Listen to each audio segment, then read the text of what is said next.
Hello YouTube, this is Galactic Marine 501 slash jexamwolfexia. Today I'm going to be reviewing the Gale Strike custom that I did.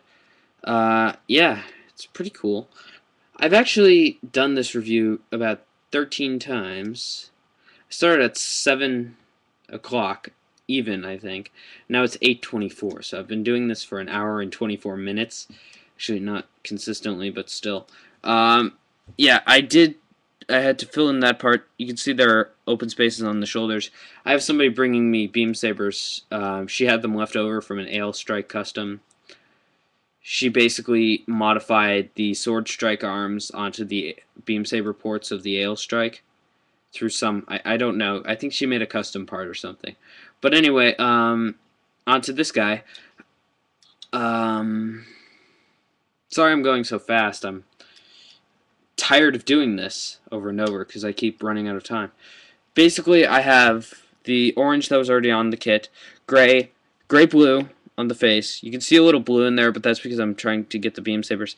There's blue on those, silver on the shoulders and on the knees and on the feet.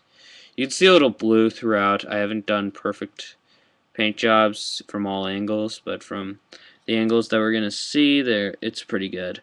He's got a blue, cobalt blue visor, cobalt blue on the shoulders, cobalt blue front camera, back camera, and red on the feet and on the arms, which I really like, and then a crimson arm for the sword. Now the sword has, I call it the lightning edge, partially because it's got the lightning symbol there. He can hold it with the serrated edge forward or the normal edge forward, and yeah. He's also got a Zaku beam rifle. Now, story on this guy. He's actually got a... I actually really thought out the story on this guy, and yeah. Now, what this guy is after Gundam Seed Destiny, I'm going to zoom out a little so you can see the whole thing. After Gundam Seed Destiny, Zaft was obviously pretty ticked off because not only did the Archangel destroy 2 of their bases, but they had an insult to injury by taking 2 of their soldiers. I'm looking at Izak and Diarca, and it was 2 ships against like 30 in that battle, and they still won. They killed the Supreme Chairman as well, so that would be another reason that they're ticked off. And so anyway, what they do is they have Shin.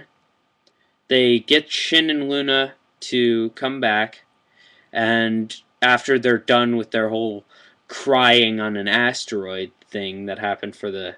And yeah, that was stupid. Sort of spoilers here. When the battle is going on, the first base, I think, blew up prior to this. And then the second base blows... No, it was the Requiem that was blowing up. And then Shin goes, "What's that?" Luna says, "That's the Requiem." And then Shin just starts crying. And then Luna's just like, "Meh, what the heck?" And then she starts crying as well. So, that just proves that Shin, who is supposed to be the sort of macho tough guy, is more of a crybaby than Luna Maria. But yeah. So anyway, this guy, the pilot, I'm gonna say he's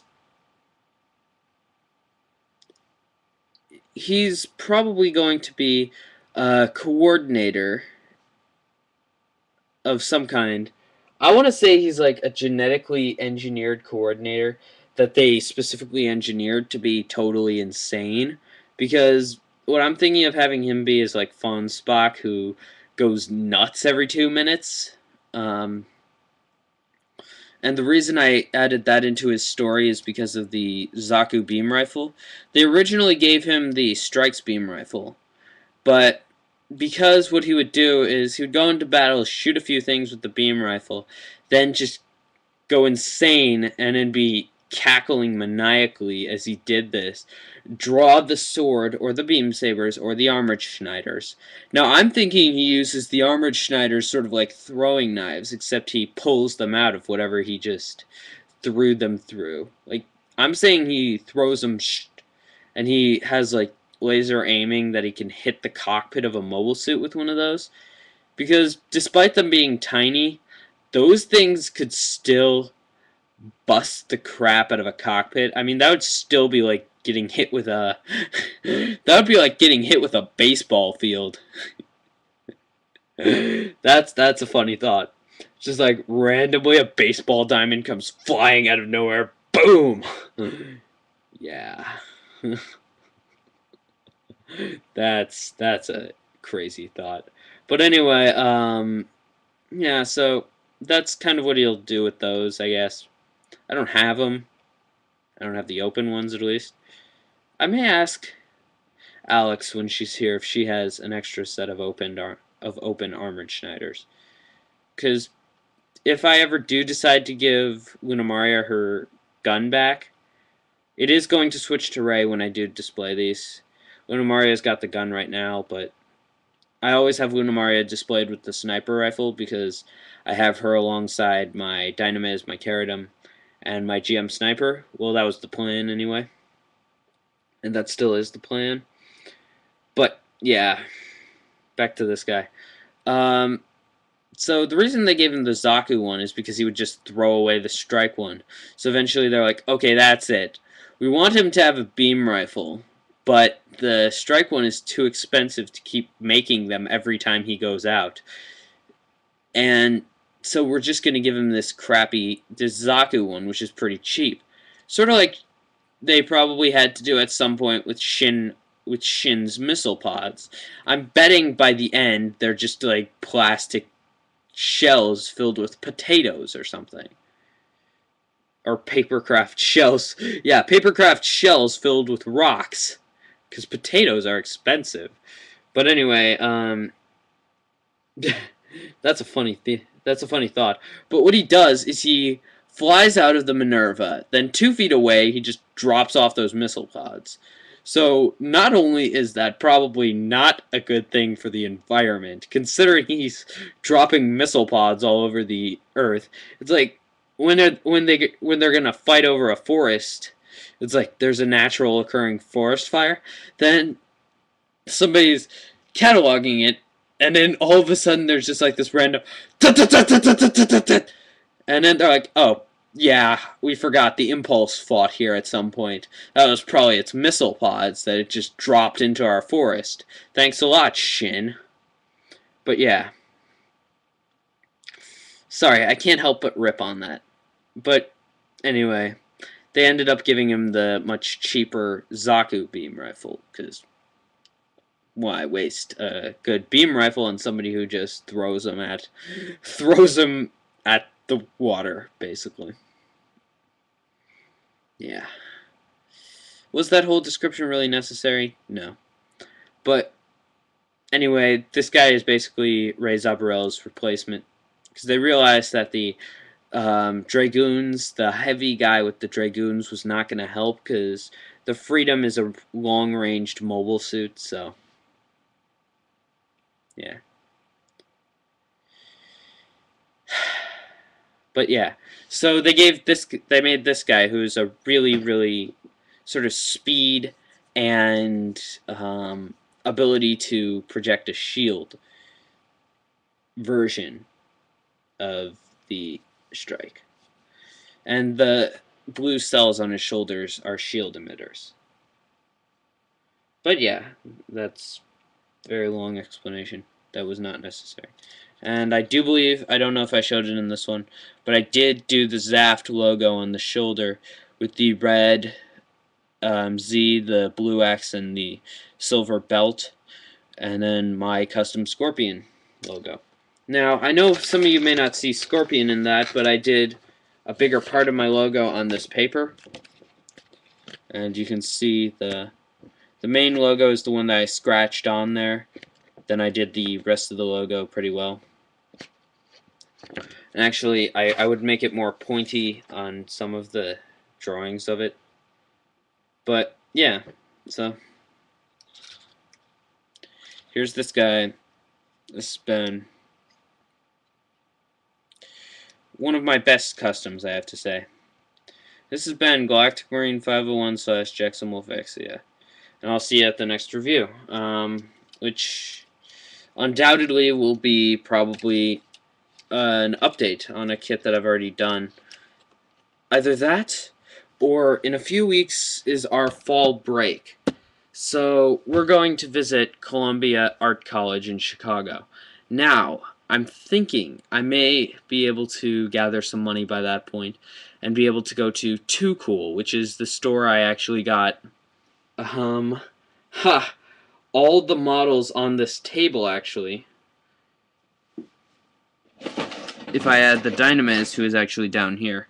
But I got the Cerevi, the Lunamaria Hawk Zaku, the Rei Zabarel Zaku, who is right here, behind the custom, and the Keradim, who's over here. I'm not going to touch them. I'm not going to move them because they're basically intertwined over here, and if I move one of them, they're all going to fall over. But yeah, I'm actually at that point thinking of getting the Ale Strike, Sword Strike, and Launcher Strike. Now, what am I going to do with 3 strikes? I'm going to probably do one of them into another custom strike, which is likely going to involve mainly the Armored Schneiders and sort of that. I'm actually thinking of taking one of the strikes and turning it into the Strike Rouge, but actually taking the side skirts from this guy, because he does have the sword thing, the sword gimmick, and ending up modifying something else onto there. I don't know what yet. I'll see if Alex has any extra parts that could fit in there. But then putting these side skirts onto the arms of the other strike, so he has 2 pairs of Armored Schneiders, and then probably ending up doing something else with knives. I would love to get 2 more sword packs for that. Hey, if any of you guys have sword strike shoulder armor that you're not using, send it to me. No, I'm just kidding. Don't do that. If you did, it would be awesome, but that would also mean you somehow know my address, which is kind of creepy. But yeah, I think I may even be able to get those. Actually, I know I can get the Destiny shoulder armor, because I know she did the upgraded Destiny, the one that has all of the 2 swords, the 2 cannons, and the wings, and she ended up doing something with the shoulder armor. She took the Strike Freedom, I believe, shoulder armor, put it onto the Destiny, but instead of just doing that, she ended up doing a really crazy thing in which she edited it and like made it into a thing where she actually added on the high grade 1 to 144th Strike Freedom's Dragoons. So it had the Dragoon system attached to the backs of the shoulders, in addition to the Wings of Light, which was freaking awesome. But yeah, so I'm just gonna stare at the camera in a creepy way for a while until you stop the video. No. Yeah, I feel like quoting a character I did for a play in history. We had to do a play about the Quartering Act. Look it up. It's part of the stuff that led to the revolution. Basically, people had to quarter any British soldier that showed up at their door. But I was the village idiot. So I bugged the guy that was being bugged by British soldiers. So one of my introduction line, actually, I just randomly appear at the door mid-sentence of one of the British soldiers and say, "Can I borrow some pants?" in that voice, and yeah. But yeah. that was random and weird. But yeah, I may be getting more models, so it may not have to